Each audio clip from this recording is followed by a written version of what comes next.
અત્યારે માર્કેટની અંદર લોકો ખેતી કરી રહ્યા છે। ખેતીવાડી ત્રણ પ્રકારે થાય છે, કોઈક રાસાયણિક કરે છે, પણ દિવસે દિવસે રાસાયણિક ખેતીનો ઉપયોગ કરતાં કરતાં લોકો ડીએપી યુરિયામાં પોતાની જમીન બગાડી રહ્યા છે અને અત્યારે જમીનની અંદર જોઈએ એવું ઉત્પાદન નથી મેળવી શકતા અને દિવસે દિવસે સરકાર પણ ડીએપી અને યુરિયાને ધીમે ધીમે ઓછો કરવા જઈ રહી છે। બીજો આપણી જોડે રસ્તો છે ખેતીની અંદર જૈવિક ખેતીનો, પણ ત્યાં આગળ લોકોને મહેનત વધારે કરવી પડે, ખાટી છાશ, ધતુરો, લીમડો, આ તે, અને વીઘો બે વીઘા હોય તો તમે કરી શકો ઇઝીલી, પણ જો તમારે મોટા ખાતેદાર છો તો એ તમારા માટે શક્ય નથી। તો અત્યારે આ બે રીતે ખેતી થતી હતી, રાસાયણિક રીતે જ્યાં જમીન આપણી પૂરી થઈ ગઈ છે, જોઈએ એવું ઉત્પાદન નથી થતું, અને જૈવિક ખેતીની અંદર જ્યાં મહેનત વધારે પહોંચે છે, તો અત્યારે લોકો ધીમે ધીમે ઓર્ગેનિક તરફ વળી રહ્યા છે। અને ઓર્ગેનિક ખેતી વિશે આજે હું તમને થોડી ઘણી વાતચીત કરવાનો છું। તો ઓર્ગેનિક ખેતીની અંદર અત્યારે મારું નામ સુધીર શ્રીમાળી, હું my lifestyle marketing global private લિમિટેડની અંદર કામકાજ કરું છું, જેની અંદર અમારી બ્રાન્ડ છે ઇન્ડિયા એગ્રો। એની અંદર અમારી અલગ અલગ પ્રોડક્ટો છે જે ઓર્ગેનિક ખેતીવાડીનું કામકાજની અંદર ઉપયોગી છે।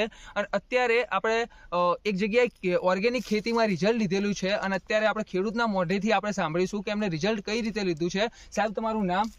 મારું નામ પટેલ કરશનભાઈ કાશીરામ, મારું ગામ કિશણી, તાલુકો ચાણસ્મા, જિલ્લો પાટણ। હું આમ તો એકચ્યુઅલી ગવર્મેન્ટ સર્વન્ટ રિટાયર થઈ ગયો, પછી મને થયું કે કુદરતની છેલ્લે માણસે નિવૃત્તિની પ્રવૃત્તિઓ કંઈક કરવી જોઈએ। મને પણ એવી ઈચ્છા થઈ ને કે કુદરતના ખોળે સારામાં સારું કામ ખેતીનું હું પ્રયોગ કરીશ તો લોકો પણ જાણશે કે ભાઈ કંઈ મળ્યું। તો મારી જમીન એકચ્યુઅલી મારા મોટાભાઈ પહેલાં વાવતા, પણ એમને જમીન ઉત્પાદન જેવું ધાર્યું નહોતું મળતા, પણ ક્યારે ભાઈ વીઘા 50 મણ થાય, 60 મણ થાય, આ તો કંઈક ખેતી જે કરે એને ખબર પડે, બાકી વાત કરવા થાય નહીં। પછી એના માટે એક મારા મનમાં એક હું ચેલેન્જ કરી શકું કે હું એવું કંઈક કરું કે જે જૂનું પુરાણ બધું છોડી દો, કંઈ નવું કરું। પછી અમારો કોન્ટેક્ટ થયો આ કંપનીવાળા ભાઈ જે વાત કરી ને ઓર્ગેનિક, એટલે એમને કર્યું કે કાકા આ પ્રયોગ કરી જુઓ, તો જે ઉત્પાદન આવશે તમને રિઝલ્ટ પણ સારું મળશે। કુદરતની આપદાઓ, વરસાદ સતત પડ્યો, મેં પહેલાં એક પાણી વાવ્યું, બીજા પાણી ઉગાડ્યું, અને પછી તો આપણે જાણીએ કે આ સાલ તો વરસાદ બહુ પડ્યો, એટલે ઘણીવાર કપાસ વિચાર કપાસ રહેશે કે હું જઈશ બેવું થતું હતું, પણ છતાં એમને પ્રોડક્ટ મેં દવાઓ છંટકાવ કર્યો તો મારા અંદર જે નાની ચીફ થ્રીલ્સ બીજી કહેતા એ જંતુ પણ વિનાશ થઈ ગયો। અને એક છોડ તો મેં આખી લાઈન જુદી રાખેલી અખાત્રામાં અમારા પોતાના કે આનું રિઝલ્ટ શું મળે, તો એમાં આનામાં ઘણો ફેર છે।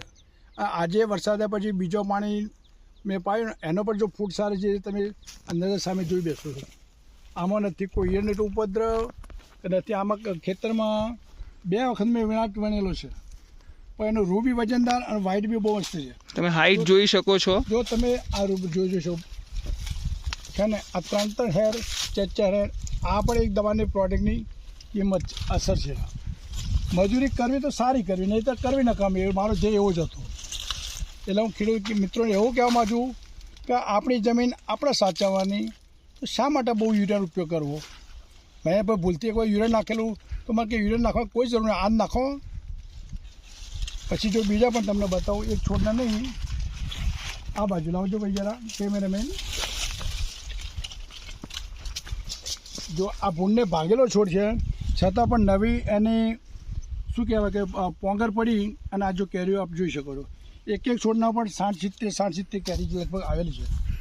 એટલે આ સાલના મારી ધારણા મુજબ જે વીઘે 60 મણ થતો હતો ને, એના બદલે દોઢે લગભગ 75ની આસપાસ થશે એવી મારી અપેક્ષા છે। આનું વજન પણ સારું છે અને આનું રૂ તમે જુઓ ને, રૂ પણ લાઇટ પણ સારું છે।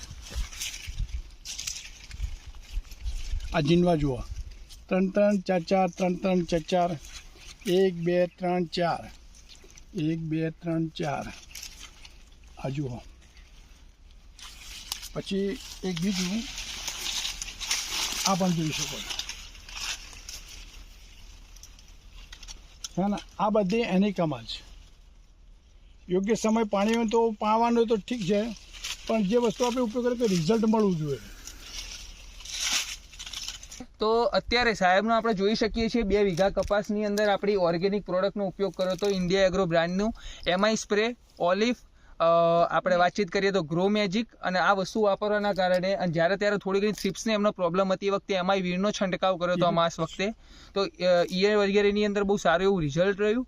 અને એનાથી આગળ વાતચીત કરીએ તો તમે કપાસની હાઈટ જોઈ શકો છો. સમથિંગ મારી 5-10 આજુબાજુ હાઈટ છે, તો મારાથી બી ઉપર છે કપાસ. હાથ ઊંચો કરો ડિરેક્ટ. તમે હાથ ઉપર કરું તો બી નિયર બાય 6 ફીટ અબાઉ એમનો કપાસ છે. સારામાં સારું એક છોડે 60 થી 70 કેરા છે એમને, અને સારામાં સારું કપાસની અંદર રિઝલ્ટ લીધું છે. તો સાહેબ તમારું શું કહેવું છે કે આ પ્રમાણે ઓર્ગેનિક તરફ લોકોએ વળવું જોઈએ કે ના વળવું જોઈએ? વળવું જોઈએ. અને તમે આપણા જે પ્રોડક્ટ વાપરવાથી સંતુષ્ટ છો સાહેબ? આવો સંતુષ્ટ છે. Okay, thank you sir. Okay.